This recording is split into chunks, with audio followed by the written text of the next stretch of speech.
Montana, this is going to be a lot of fun. Thank you. It'll be a lot of fun. There's no place like a Rosendale rally. Forget Trump. Rosendale. But there is no place like a Trump rally, right? We have a good time. We have a good time. And in the election, we won this state by a lot. That was not close. But I am thrilled to be back in Big Sky country with so many of my great friends and true American patriots. Thank you. Thank you. From the Rocky Mountains to the Great Plains, the people of Montana love our country so much. They honor our values, and you always respect our great American flag. You see what's happening. This is an incredible time for our nation. We have the best economy in history.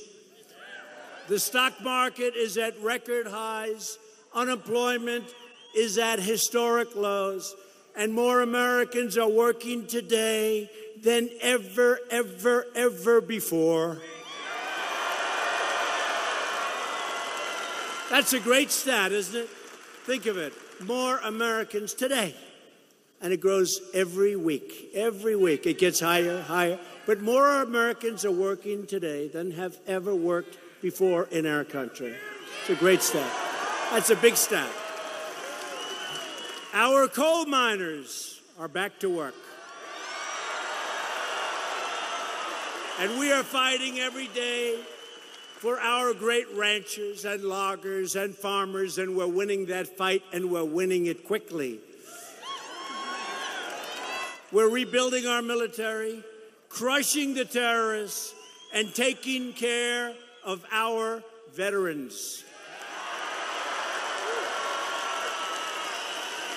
America is winning again, and America is being respected again. As you all saw this week, the Senate is now considering a truly exceptional nominee for the United States Supreme Court, Judge Brett Kavanaugh.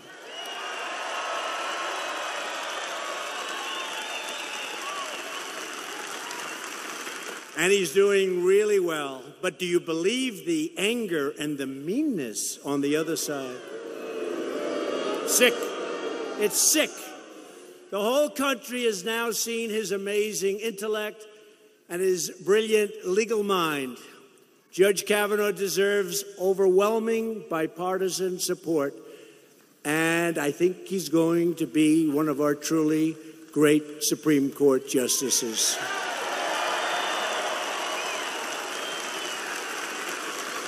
So tonight we're joined by truly terrific Republican leaders from the great state of Montana, including a friend of mine, an incredible senator, somebody that works so hard. And I can tell you, I don't want to embarrass him, but I'm going to tell you, he loves you. Senator Steve Daines. Hello, Steve. Thank you, Steve. Great job. Steve is a worker, and he does an incredible job. You also have a great attorney general who I've gotten to know over the years, Tim Fox, doing a fantastic job. Thank you, Tim. Thanks, Tim. Your Secretary of State, Corey Stapleton. Corey. Thanks, Corey. State Superintendent of Public Instruction. And he's just, I mean, this is a fantastic person. Elsie Arnson. Elsie, thank you. Thank you, Elsie. Great job. Been fantastic. You are really, she has done some job. I've heard all about you, your reputation. Thank you very much. And your outstanding Montana GOP Chairwoman, Deborah Lamb.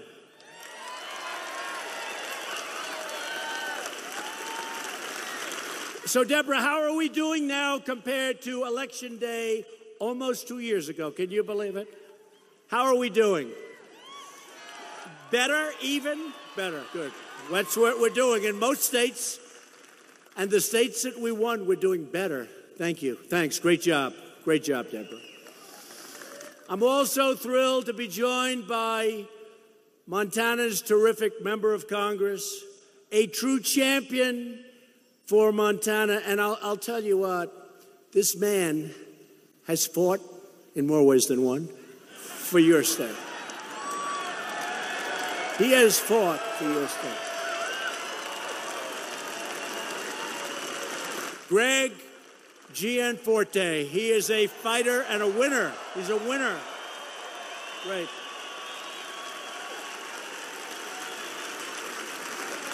He loves your state. Thank you very much, Greg. Great job.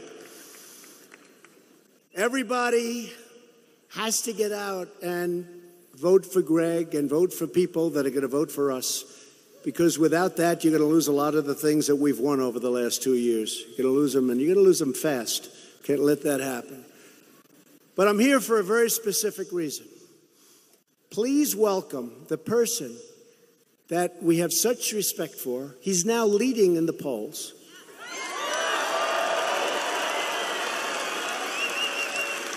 But I don't want to say that. I want to say he's just a little bit like 1 or 2 points behind. Is that okay, Matt, for me to say that? But he is somebody who is going to be a phenomenal United States Senator from Montana, Matt Rosendale. Matt, come on up. Matt. Where's Matt? Come on up, Matt.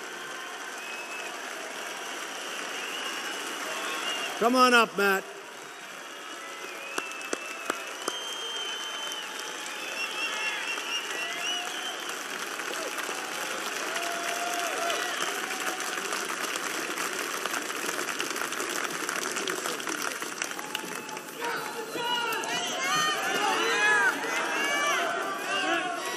Welcome back to Montana, Mr. President.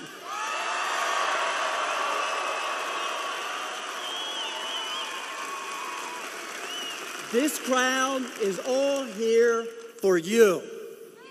And what a crowd it is. Thank you for fighting for us and for always putting America first.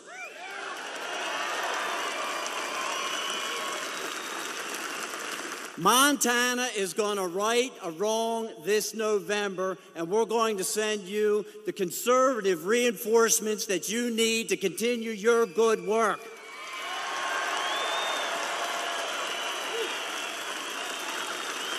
My promise to each and every one of you is that I will always put Montana first and stick with President Trump to make sure we advance his agenda.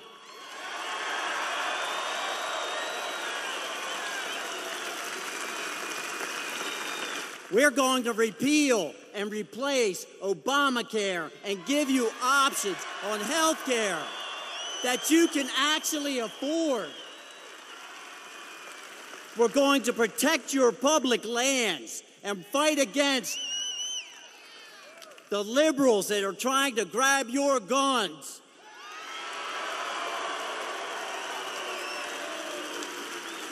We're going to confirm more justices like Neil Gorsuch and Kavanaugh, people that will uphold the Constitution and defend your Second Amendment rights.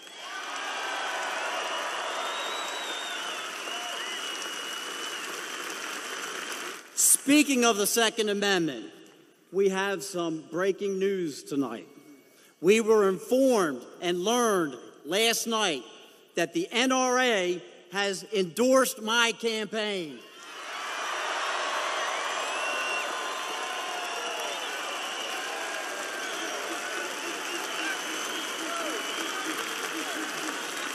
We're going to secure our border, enforce our laws, and build that wall.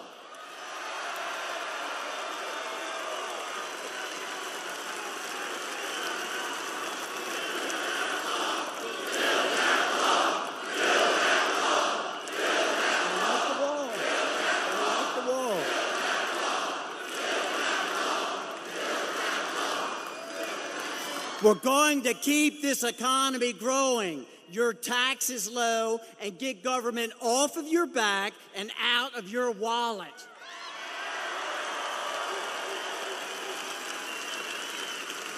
We've all seen the problems with big government. Politicians representing themselves and not us, intoxicated with privilege and power. They start worrying about the next election instead of the next generation. President Trump, I agree with you. We need term limits.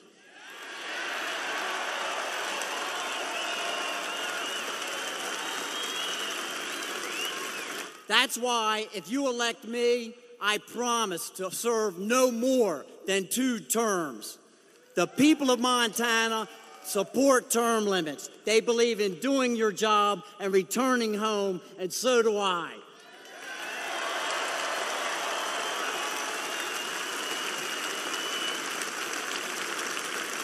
President Trump, thank you for your support.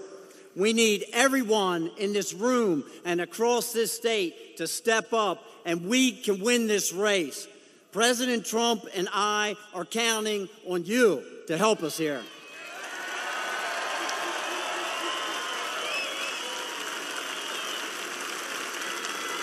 So tonight, I humbly stand before each and every one of you and ask for your vote this November.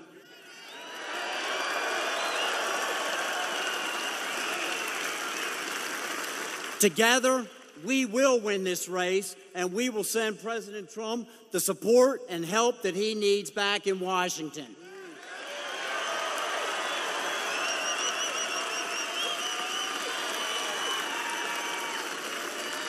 Thank you, Montana. Thank you, President Trump. May God bless each and every one of you and the United States of America. Thank you.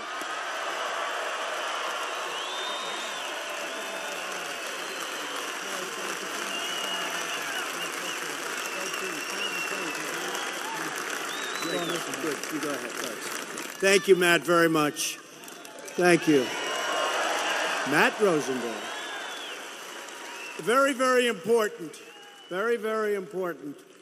that we elect Matt and, frankly, other Republicans. We have to get the Republicans. We'll get things we want. We've started the wall. Everybody wants the wall. We've spent $3.2 billion on the wall. We've got to get the rest of the funding. We're going to get it. The Democrats want to obstruct that. They want to obstruct our great justices. And by the way, you obstruct these justices, you're going to lose your Second Amendment. You're going to lose your right to those guns. You're going to lose your Second Amendment. So be careful. Be careful. Be careful. And don't forget, Tester's going to vote with the Waters and the Pelosi. Can you imagine? Maxine Waters is your new leader in the party. Can you believe it? Maxine Waters. She is something. But he's going to vote for Schumer. They're going to do whatever they say. They stick it. I will say this. One thing. Their policies are horrible. They're for open borders, meaning let all the crime come in. They're against so many things that you want. You know, I've been saying, and I've been saying it strongly, they're going to take away, they're going to hurt your Social Security so badly, and they're killing you on Medicare. Just remember that. I'm going to protect your Social Security. We're going to take care of your Social Security. Matt Rosendale is going to make sure we're not touching your Social Security, and your Medicare is only going one way. That's stronger. They're going to end up taking it away from you, and you won't even know what happened. And on top of that, you're going to pay more tax. It's crazy. John Tester will never drain the swamp because he happens to live in this swamp and he loves the swamp. John Tester, I feel a little guilty because, you know, he did run the most beautiful commercial. I heard yesterday it started. And he's like my best friend, President Trump this, President Trump that. It's amazing when you win a state by a lot of points, how even Democrats can like you. Isn't that crazy? But the problem is he's never going to vote for me. He's not going to vote. But he's taken more cash from lobbyists than almost anyone in the entire Senate. He's controlled by his donors. One of the saddest things that I've seen is when John Tester and what he did to a great, great man, Admiral Ronnie Jackson. Admiral Jackson was subjected to horrible lies and smears. Now, I'm, a victim of that too, but I'm sort of getting used to it. At least it's my job. I was going to say, I'm a politician. I never thought I was going to say I'm a politician. Can you believe I guess I'm a politician?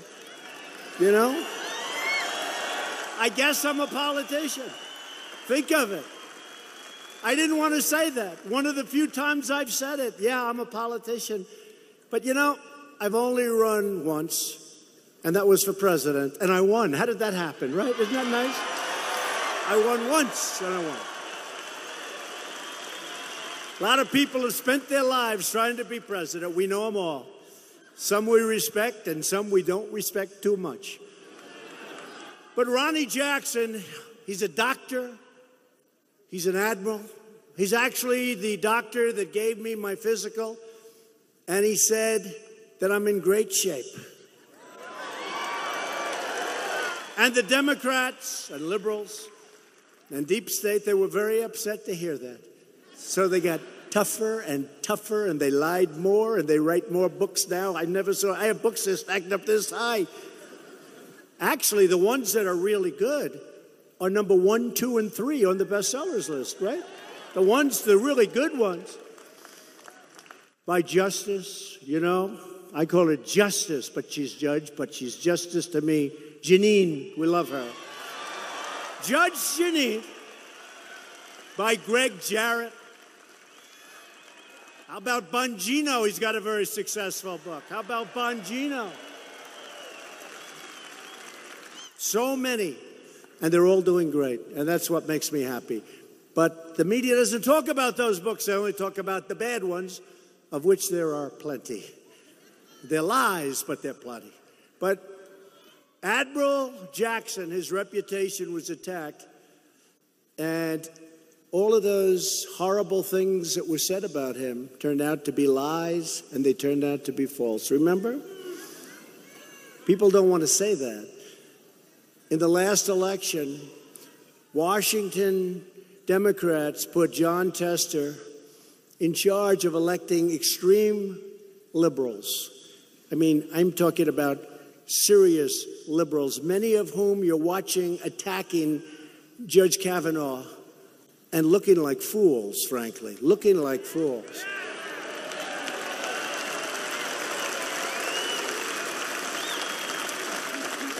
And one of them will most likely be a candidate to run against your favorite of all time president, me.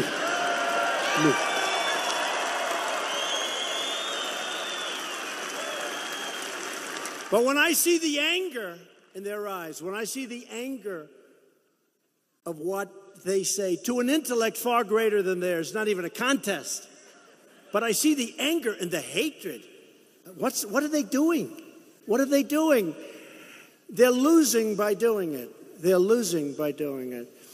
I just want to finish off, though. What Tester did to Admiral Jackson should never, ever be allowed. Ronnie Jackson is a great man. Ronnie Jackson has led a great and beautiful life. And to have lies told about him, I would never repeat what they are. See, in my case, they repeat them. I say, don't repeat them. They're terrible. They say, no, we're going to deny them. Do we love Sean Hannity, by the way? I love him. But here's the only thing. He puts up all these losers that say horrible things. I've got to talk to him. One after another. Donald Trump. He's lost it up here. It's pretty tough. I stand up here giving speeches for an hour and a half, many times without notes. And then they say, he's lost it. And yet we have 25,000 people showing up to speeches. And by the way, look at all the fake news back there.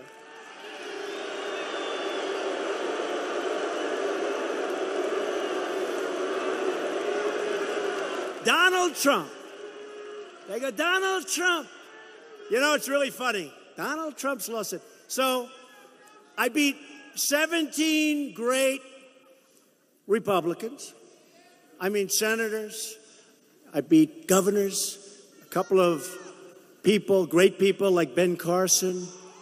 I beat a lot of great people. Ben Carson was tough. But I beat 17 great people. And I respectfully say I beat the Bush dynasty. Okay. That's over. Pretty recently. Okay, now I have the privilege of going against crooked Hillary Clinton. So I beat crooked Hillary.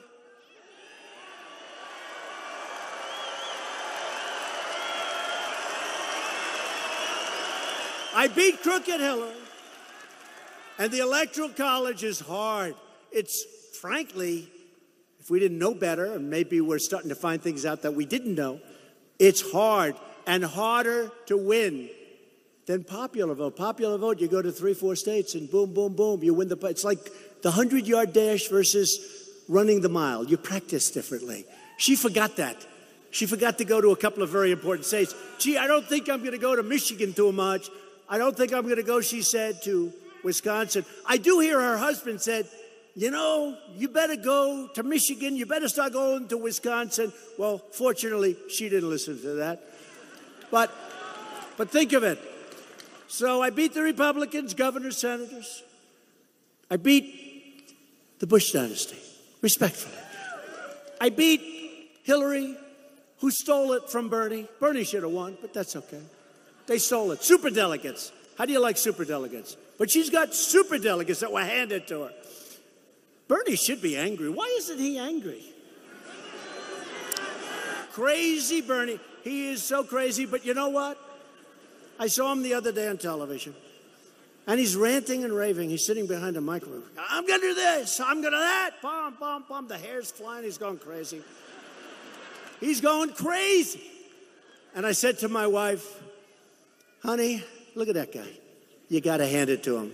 No, you got to hand it to him. He doesn't quit. He doesn't give up. I just don't understand why he allowed that to happen. And he goes back into being an independent. But now he's coming back in. And I guess he's going to run. He's going to run. But think of it. So you beat two dynasties. You beat all these politicians. Charles Krauthammer, when I announced that I was going to run,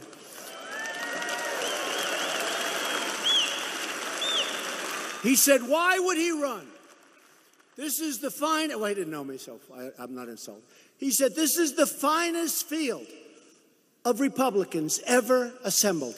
I actually did. I looked at my wife. I said, you know, that's his business. He just said, these are the finest ever assembled. Why am I doing this? And then I said, that's okay. I'll do it anyway. Let's see what happens.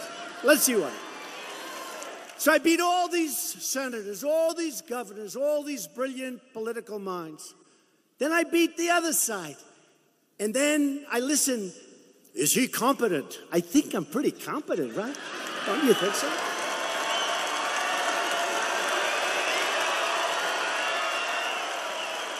Is he competent? And their ratings are down the tubes. You know why? Because people get it. They really get it. But it is funny to hear that you have all these victories. And you know what? More important than those victories, we're winning in the United States now. We're winning on trade. We're winning with our military. We're knocking the hell out of the terrorists. We're winning now in the United States. You look at what's going on. We have new deals being made. We have a deal we just made with Mexico. That's a fair deal. It's not that horrendous deal that was made years ago that should have been changed years ago. We're negotiating with Canada. We'll see what happens. We're in a little bit of a skirmish, but doing really well with China. You see what's going on? Really well. I have great respect for President Xi of China. But honestly, we have to be treated fairly.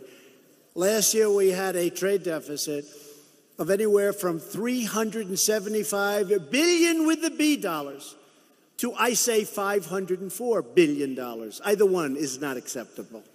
So we're doing that, and it's working out very well. I just came on stage, and I was told that Kim Jong-un said some terrific things about me. He said, I have faith in President Trump. Think of this. You don't hear that from them. And just moments ago, they put on that he said very strongly that we want to denuclearize North Korea during President Trump's tenure. That's a nice, he just said it, But in the meantime, even if he didn't, we got our hostages back. There's been no more missile testing. There's been no more rockets flying over Japan. There's been no more nuclear testing. And we have a good feeling. He likes me, I like him. Who knows what's going to happen? But I can tell you what, the day before I took office, and even, I must say, because as you know, the rhetoric was fairly tough. It's interesting. With him, I had very tough rhetoric. And the fake news was saying, it's too tough. He's going to get us into the war. It's terrible. He's being too tough. It's horrible. What does he know about this? He knows nothing. I watched all these guys who have been losing for 30 years explaining why my method of negotiation wasn't working. Right?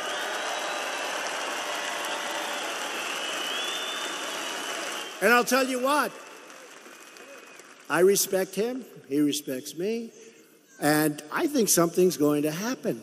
Take your time. I say, we take your time. Sanctions are on. But think of it. We got back our hostages. I didn't pay $1.8 billion. We got back our hostages. Paid nothing. We paid nothing.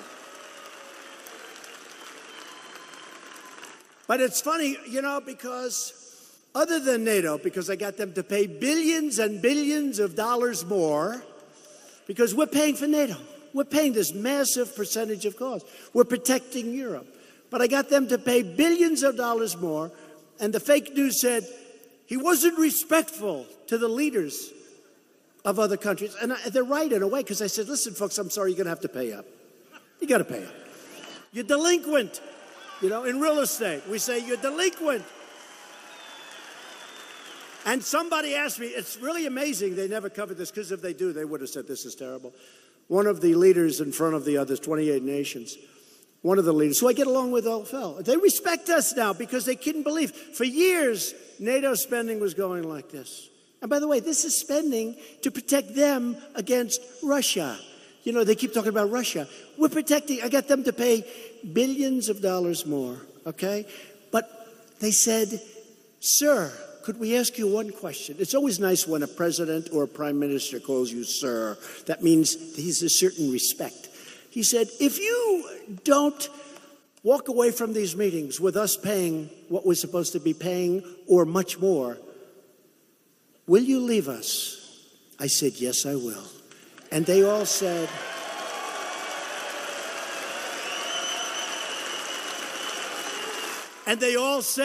we'll pay. We'll pay.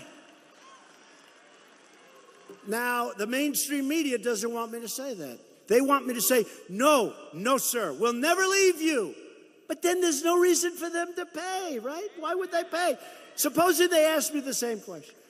Sir, and we're talking about billions. And last year, Secretary Stoltenberg, Secretary General, head of NATO, he goes around, he's like my biggest fan. And I like him too. But he goes around saying, last year, that was when I just did a minor, because, you know, I was only in office for about 14 seconds. So I couldn't, you know, I didn't want to use too much bravado. You know how much I paid extra? $44 billion. That was last year. This year, it's much higher, because now I feel comfortable. I asked them in a more firm manner. And they're paying, and they should pay. But they were saying that I didn't treat them well. If I would have done what they said, or if I would have done what these consultants and these people that I watch on television who used to do this stuff, they all failed. They failed miserably. So we have our own way. It's a great way. But it's really interesting because when I was dealing with North Korea and they were saying, he's too tough, he's too tough. One of my best meetings ever was with Vladimir Putin. And they said, he was too nice. He was too nice. They wanted me to have a boxing match on the stage.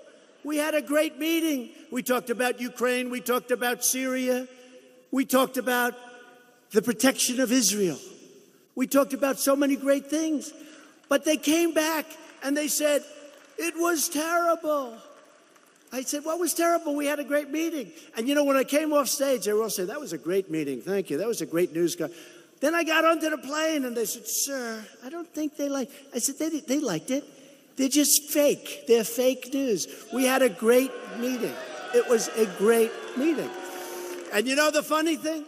If I was tough, if I would have said, you're never going to do this again.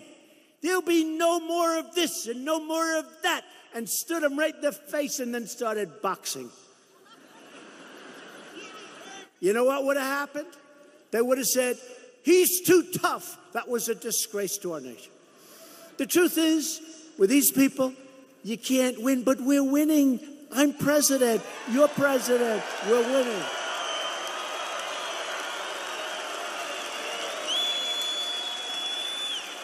So everybody knows Jon Tester's game. He says one thing in Montana, but does the exact opposite in Washington. That's what happens. He'll come home and tell you about your Second Amendment, then he'll vote for something where you knock the hell out of it. Jon Tester talks like he's from Montana, but he votes like he's Nancy Pelosi. That's what he votes. He's a Nancy Pelosi. No, look at his voting. It's the same voting as Schumer, Nancy Pelosi, and the legendary Maxine. Jon Tester voted no on tax cuts, and he voted for the Obamacare disaster, which we almost repealed and replaced, but we'll get it done. And remember this, we got rid of the most unpopular element of Obamacare, right? The individual mandate. We got rid of the individual mandate.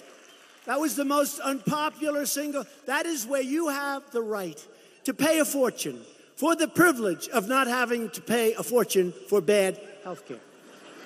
Right? It's incredible. But we got rid of it. We'll get rid of all of it. And you know, one thing I have to say also, Obamacare was going up 115%. 125%, 80%, 60%, 53%, all different places. It was going up massively. You know, we want to repeal and replace it, and if we get enough Republicans, we will, and we'll have a much better health care. We've already come up with some of them, association care, etc. But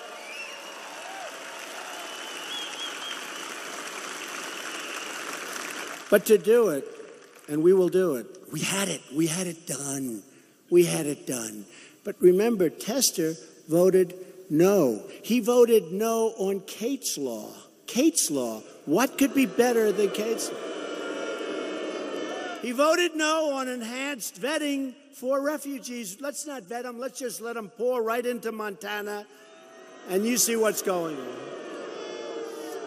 And Jon Tester voted in favor of deadly sanctuary cities. Tell me that. So that's not a person from Montana. I have a lot of friends in Montana. I don't get it. How did he get elected? How did he get elected? Jon Tester voted for very liberal Obama judges 99% of the time. And yet, he would make it impossible for an incredible, distinguished admiral, doctor, not to get in. Figure that one. And yet, super liberal judges, many of whom are mocked and scorned. And Jon Tester voted against our incredible Supreme Court Justice, Neil Gorsuch. How do you do that? How do you do that? First in his class at Harvard, first in his class at Oxford, and he decides, I think I'll vote no. And by the way, Justice Gorsuch is great, and he's doing a fantastic job, and Justice Kavanaugh will do the same job.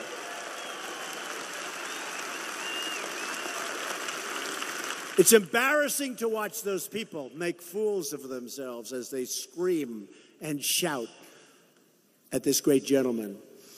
This election, you aren't just voting for a candidate.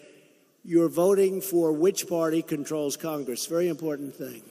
Very important thing. I don't even bring it up because I view it as something that, you know, but they like to use the impeach word. Impeach Trump. Maxine Waters, we will impeach him. But he didn't do anything wrong. It doesn't matter. We will impeach him. We will impeach. But I say, how do you impeach somebody that's doing a great job, that hasn't done anything wrong? Our economy is good. How do you do it? How do you do it? How do you do it? We will impeach him. But he's doing a great job. Doesn't matter. Remember that line. He's doing a great job. That doesn't matter. We'll impeach him. It is a hell of a place in Washington. You know, I was thinking, if that happened, every time a Republican or a Democrat, opposite, got elected president. So let's say a Democrat gets elected someday. Hopefully it's a long time. But let's say a Democrat gets elected. And let's say we have a Republican House. We will impeach that Democrat, right? And then a Republican. We won by a lot. We won by a hell of a margin. That's a lot. That electoral college, we won by a lot. Okay, so we're in there. We've got the best employment numbers in our history. We've got the best economy in our history. You look at the numbers in every category, it's great. We're doing a great job. We're putting on phenomenal judges. And you take that and you do. Then what you're going to have is you'll have a country that's going to turn into a third world country. Because if the opposite party becomes president, every time before it even starts, before you've even found out whether or not he or she is going to do a great job, they'll say, we want to impeach him, and you'll impeach him. It's so ridiculous. But we'll worry about that if it ever happens. But if it does happen, it's your fault because you didn't go out to vote. Okay? You didn't go out to vote. You didn't go out to vote. That's the only way it can happen. I'll be the only president in history. They'll say, what a job he's done. By the way, we're impeaching him. Today's Democrat Party is held hostage by haters, absolute haters, left-wing haters, angry mobs, deep state radicals, and their fake news allies. Those people are the best. They're the best allies they've got. I mean, you look at the Washington Post or the New York Times, I can never get a good story. I mean, you look at this horrible thing that took place today. It's really, is it subversion? Is it treason? It's a horrible thing. Even, you know the good thing about that? Even liberals that hate me say, that's terrible what they did. And it is really terrible. You know, when I won the election, the New York Times, all their subscribers were leaving. And when I'm ultimately no longer president in hopefully about 6.5 years from now,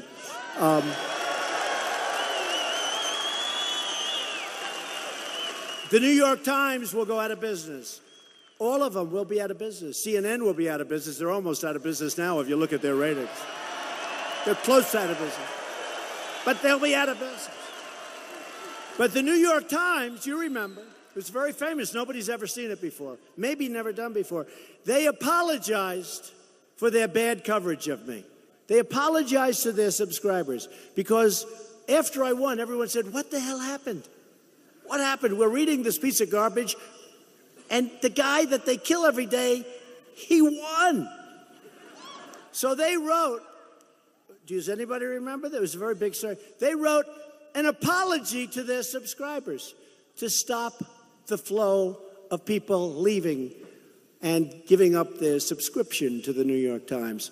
And it was quite amazing to watch. And, you know, honestly, for 2 weeks, they really covered me well. And then it began. And then it got worse and worse and worse, and now we've reached an all-time level. The level of hatred is quite great, but that's okay. On the way over here, I saw a liberal pundit.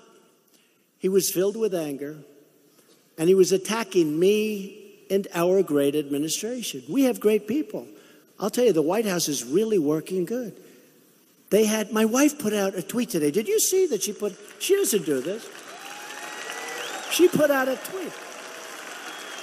They had me stomping around, screaming with anger up in my area of the White House where I live with my wife and son, Barron. They had me screaming, shouting like a lunatic. And I had a television. I said, what are they saying? I had 6 people in my office. I was in the Oval Office. And we were having a talk on trade. Actually, it happened to be trade with Canada. They were telling me what's happening. And they said, sir, you're not up there screaming and ranting and raving. You're here talking. That's how dishonest it's become. But I asked a young, bright staffer of mine, why are they so filled with this much hatred? Why? Our country's thriving, jobs are booming, prosperity is soaring, and the future has never looked brighter for the USA. And the young aide looked at me and he said, Mr. President, these liberal pundits, they're haters, but they're so angry because you've upset their entire way of life. It's true. But I said, but let's get this straight. So the country's really doing well. And he looked at me and he said something that maybe is true. I find it hard to believe. He said, sir, they just don't care. It's really pretty sad, right? You know, when you look at what's happening with all of it, including our military rebuilding, we're rebuilding, and everything that we're building is being made right here. The best missiles in the world, the best planes in the world, the best ships in the world. It's all being made right here in the United States. The so-called resistance is angry because their horrible ideas have been rejected by the American people, and it's driving them crazy.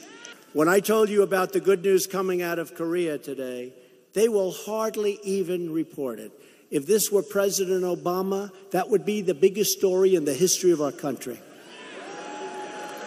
But it's going to be, sooner or later, it will be exposed. The policies of our political opponents have brought about only failure, destruction, and humiliation to our country. Look at what happened. Look at where we were and look at where we are.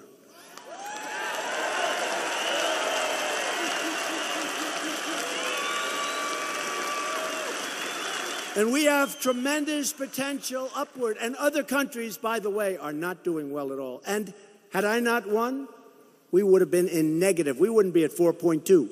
We would have been in negative numbers. We were going down. We were low and we were headed down. We freed up this country with the regulations and the tax cuts. We freed up our country, and it's great to watch.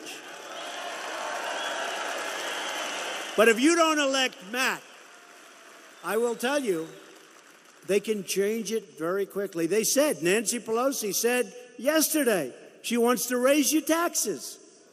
I mean, okay. Tell me, is raising your taxes like supposed to be a popular thing to do? Because what's going on, they have been driven so far left.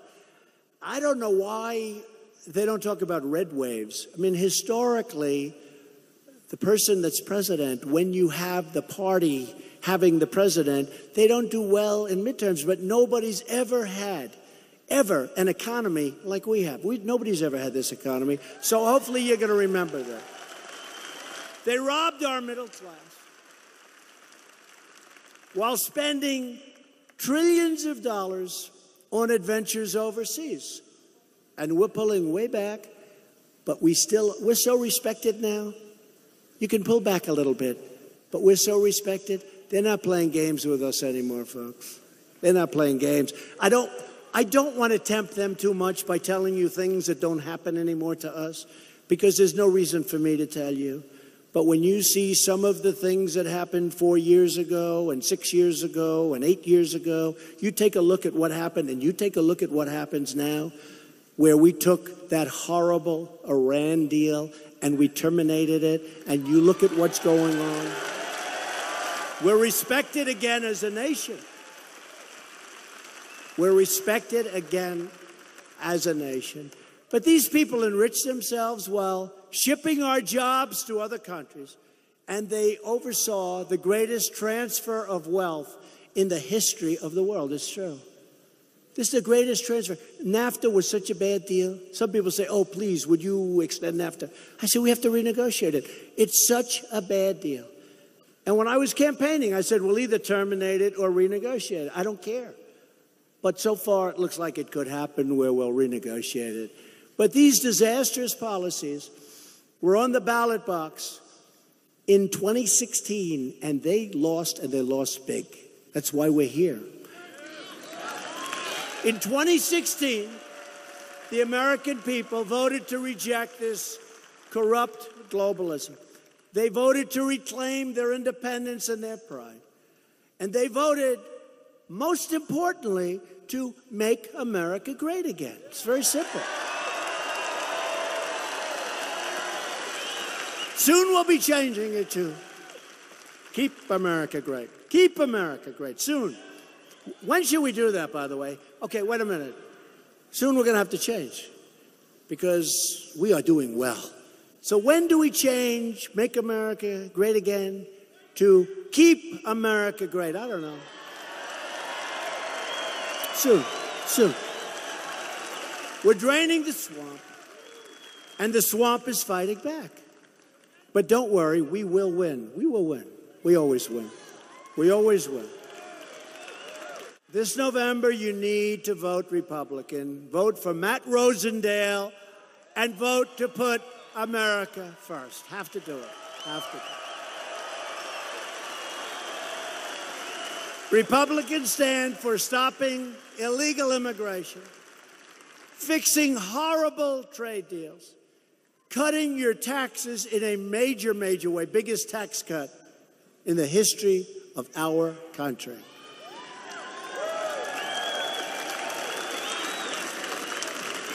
And in addition to that, we got ANWR. You know what that is, right? In Alaska. They've been trying to get that approved for 50 years. We got it approved. It's part of that plan. We'll be defending your Social Security, which the Democrats will destroy. And we're going to be defending your Medicare and protecting the safety net for truly needy Americans, people that need help, that are Americans, not for people that come into our country illegally.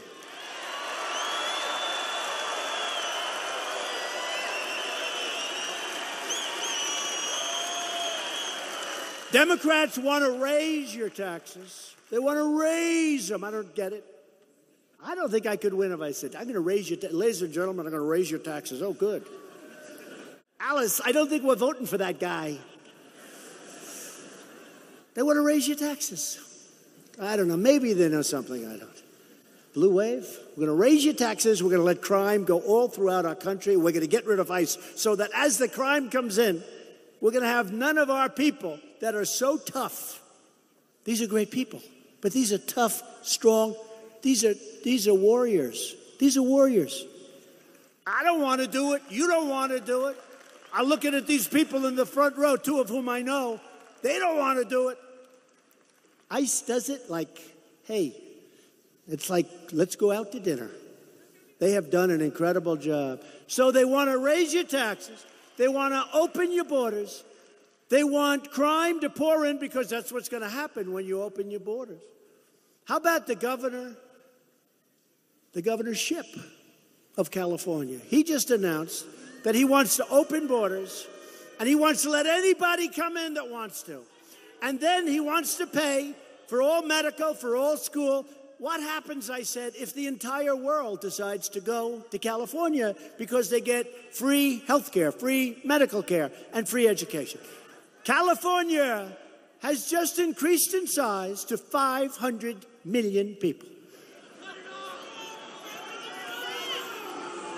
California has just become one really large person. California, think of it, He says, I want to open the border. I want everyone to come in. At the same time, for illegal aliens, illegal immigrants, a lot of different names, he wants to get rid of ICE. He wants to cut down on law enforcement. And he wants to pay for their medical, their health care, and their education. But I really asked the one, look, it's all about common sense, right? I think I won because of common sense. And because, like you, me, we're smart. We're really smart. But I said to myself, just common sense. Everyone's going to come in. I may even move to California to get free health care. I may move there.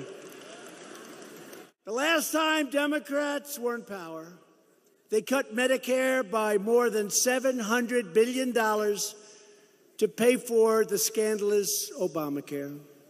Now Democrats want to steal trillions of dollars from Medicare. I'm going to ruin your Medicare, watch. They want to turn America into Venezuela. I don't think so.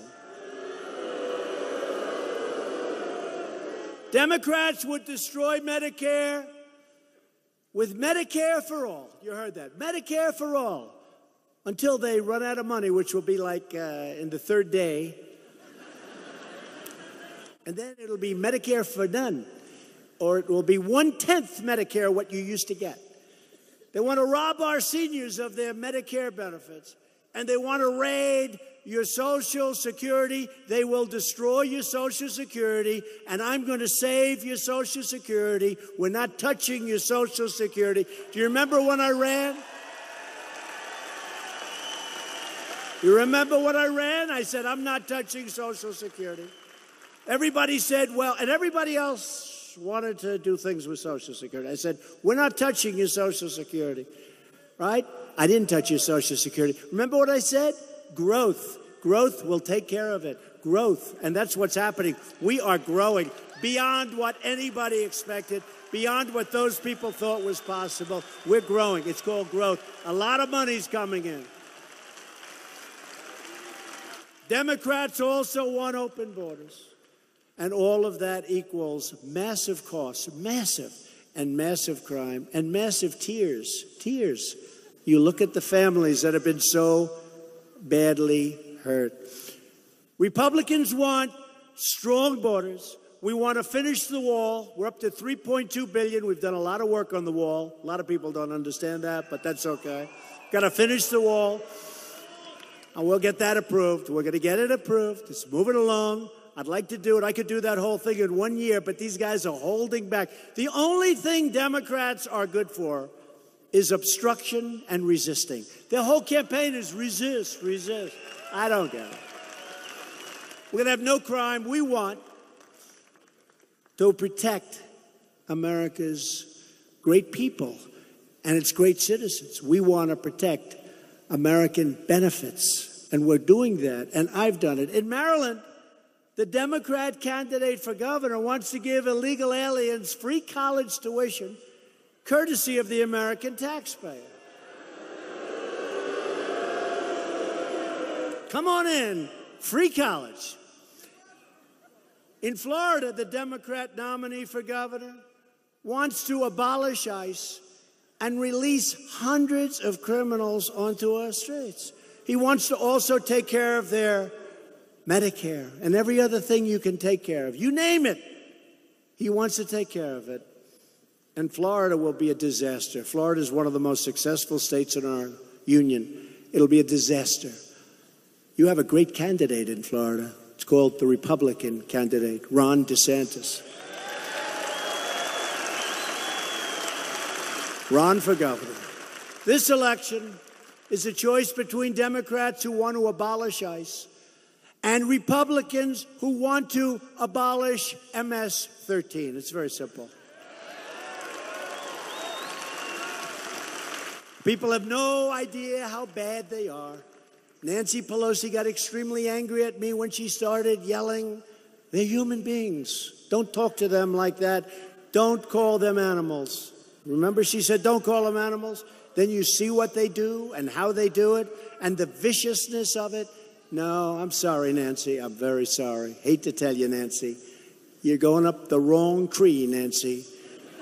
Republicans stand proudly with the brave men and women of ICE, with Border Patrol, and with our law enforcement.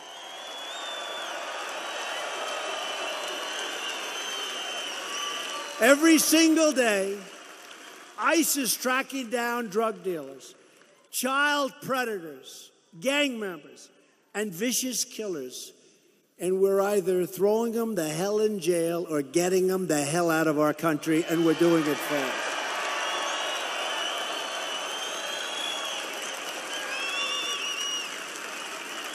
This election is about safety.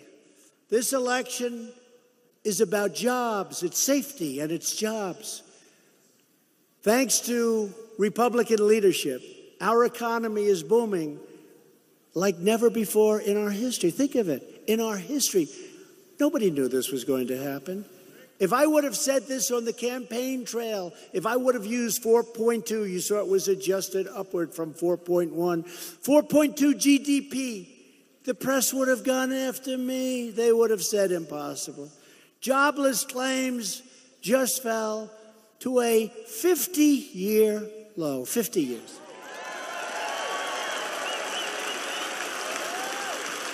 We've created over 4 million new jobs since the election and lifted almost 4 million Americans off of food stamps. Think of that. Not only is it good for them, our country saves a tremendous amount of money, but it's good for them. They have jobs. We've added over 400,000 new manufacturing jobs that the Democrats say are gone. And that number is going to very shortly, with what's happening in certain areas, be well over 600,000 manufacturing jobs. Something that makes me very happy, makes a lot of my friends very happy. African American unemployment recently achieved the lowest, think of that, the lowest rate, lowest ever recorded in the history of our country.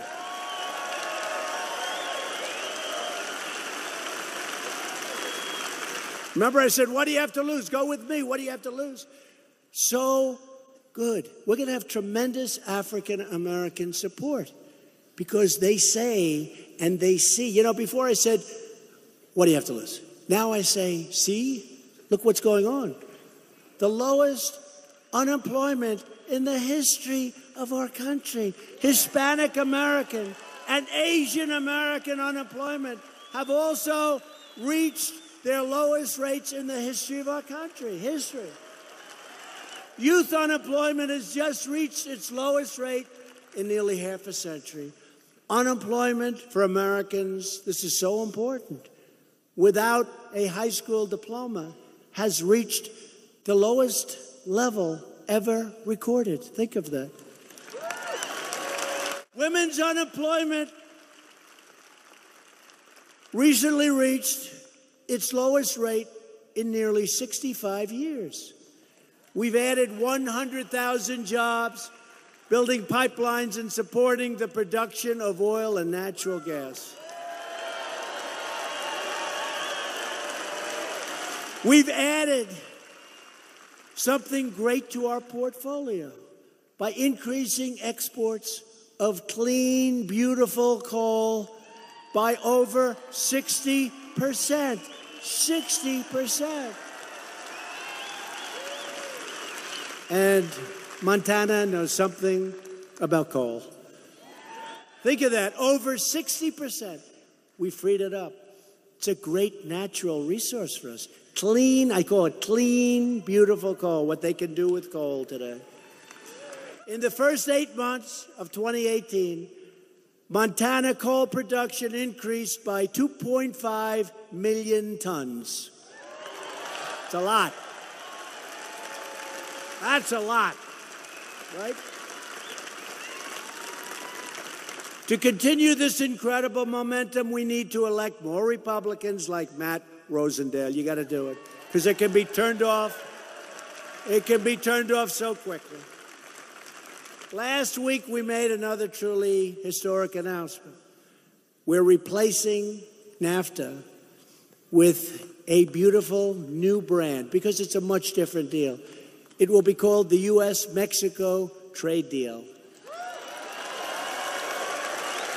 One-on-one. And hopefully Canada will come into that deal, and if they don't, that'll be fine, and if they do, that'll be fine. Either way, we can live, we'll be very happy. I think they will, because we love Canada. We do love Canada. They've treated us pretty badly in trade for the last 40 years, but that's okay. It wasn't my fault.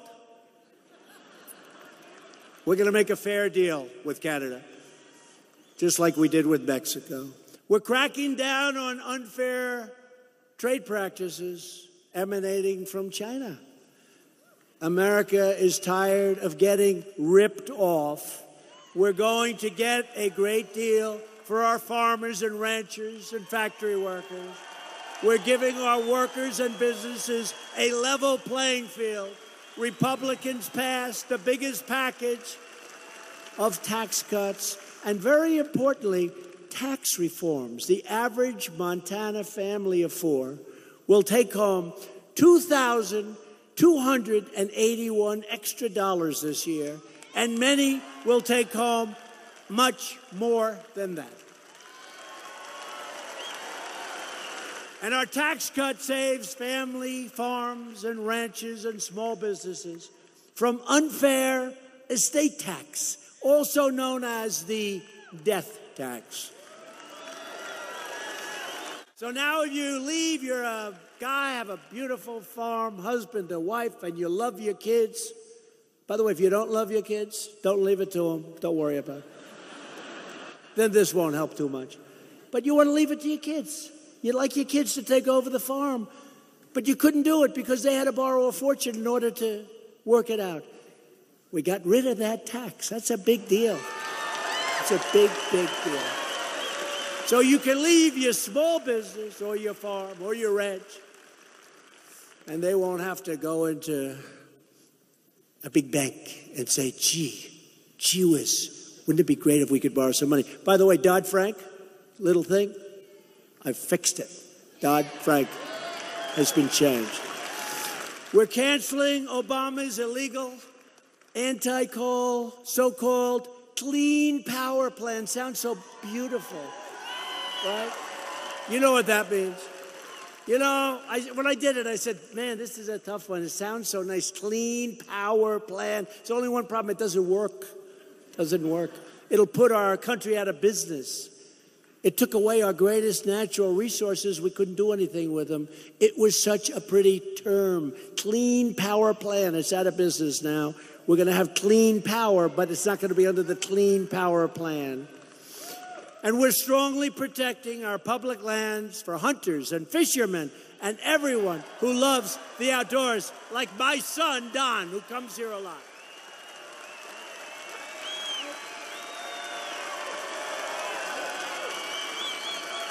My son comes here a lot. You know that. A lot of you know my son, Don, comes here, loves hunting. We passed Veterans' Choice, giving our veterans the right to see a private doctor if he has to wait in line for the rest of his life. And we also passed the landmark VA Accountability Act. They've been trying to pass both of them for more than 45 years. I got them both passed. And with accountability now, if a bad government worker abuses one of our great veterans, and we love our veterans, we turn to them and we say, you're fired, boom. We secured a record $700 billion for our military this year and $716 billion next year for our military. And at my direction, the Pentagon is working hard to create a sixth branch of the United States Armed Forces, the Space Force. So important. So important. People don't know. I mean, we're not just talking about going up to the moon, going up to Mars. We're talking about you need it. Now you need it. You look at Russia. You look at China. You look at what's going on, what they're doing. we need it. We'll be the best in the world very shortly in space. I withdrew the United States from the horrible Iran deal, and I also recognized the capital of Israel and opened the American embassy in Jerusalem. Big deal. That was a big deal.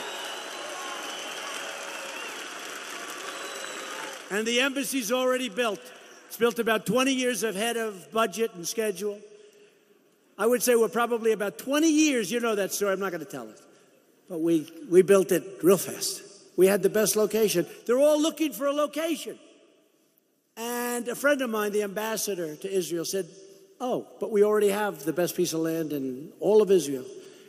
Best piece of land in Jerusalem. And we have a building on it. Let's renovate it. So instead of spending $1.2 billion, we spent $400,000. That was a set. And instead of opening it in 10 to 20 or 30 years, or maybe never, we opened it about 4 months later. It's been open for a long time already. A lot of people work in there. So we have the embassy already open. Do I get credit for saving $1 billion? Not really. Someday. Someday. You know, when Abraham Lincoln made the Gettysburg Address speech, the great speech, do you know he was ridiculed? He was ridiculed. He took the horse and carriage up from the White House. He wrote it partially in that carriage and partially at a desk in the Lincoln bedroom, which is incredible, by the way, in the White House. And he went up to Gettysburg and he delivered that speech, the Gettysburg Address. And he was excoriated by the fake news. They had fake news. He was excoriated.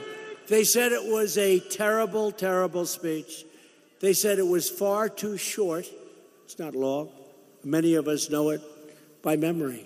It was far too short, and it was far too flowery. It was too flowery, 77 years ago, right?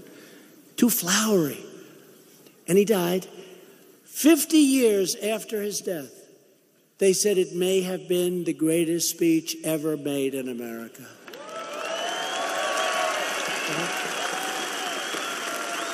Pretty good. Pretty good. I have a feeling that's going to happen with us. In different ways, that's going to happen with us. For years, you watched as your leaders apologized to other countries for America. They apologized. We're so sorry. We're so sorry. So sorry. Now you have a president who's standing up for our country. I'm standing up for America.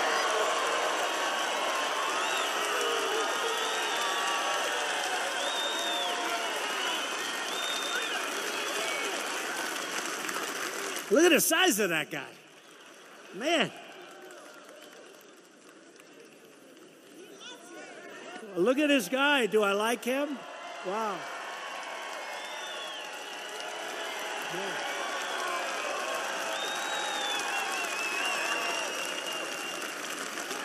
We're not going to mess with him tonight, I tell you. Thank you, man. That's cool. That's really great. Thank you very much. We're standing up for your values. We're standing up for Montana. And we're standing up for our national anthem and our flag. But if Democrats get back into power, they will try to reverse all of our incredible gains, gains like nobody thought possible. So this November, you need to get your friends, get your family, get your coworkers, and get out and vote Republican. Get out and vote for Matt Rosendale. He's going to be a great senator, and he'll always vote for what we want. He will always vote for America first, for Make America Great Again. Matt will always be voting for us. Won't just be talk. Loyal citizens like you help build this country. And together we are taking back our country. Sometimes not so easily, but it's happening, and it's happening fast. We're returning power back to where it belongs, back to the American people. Our American ancestors braved the oceans, tamed the wilderness, won a revolution, and fought to victory in 2 world wars. We defeated fascism, triumphed over communism, and we delivered millions into freedom. Our ancestors built the railroads, linked the highways, and they proudly planted an American flag on the face of the moon, which is not shown in that movie. They did not show that in the movie. See, what they're missing is that that movie would have been a much bigger success if they planted the flag like they were supposed to. We stand on the shoulders of generations of American patriots who knew how to work, knew how to fight, and knew how to win. Just like them, we're going to keep on fighting, and we're going to keep on winning. We will not bend. We will not break. We will never give in. We will never give up. We will never, ever back down. And we will always fight on to victory. We're going to have victory. We're going to keep it going. Because we are America. And our hearts bleed red, white, and blue.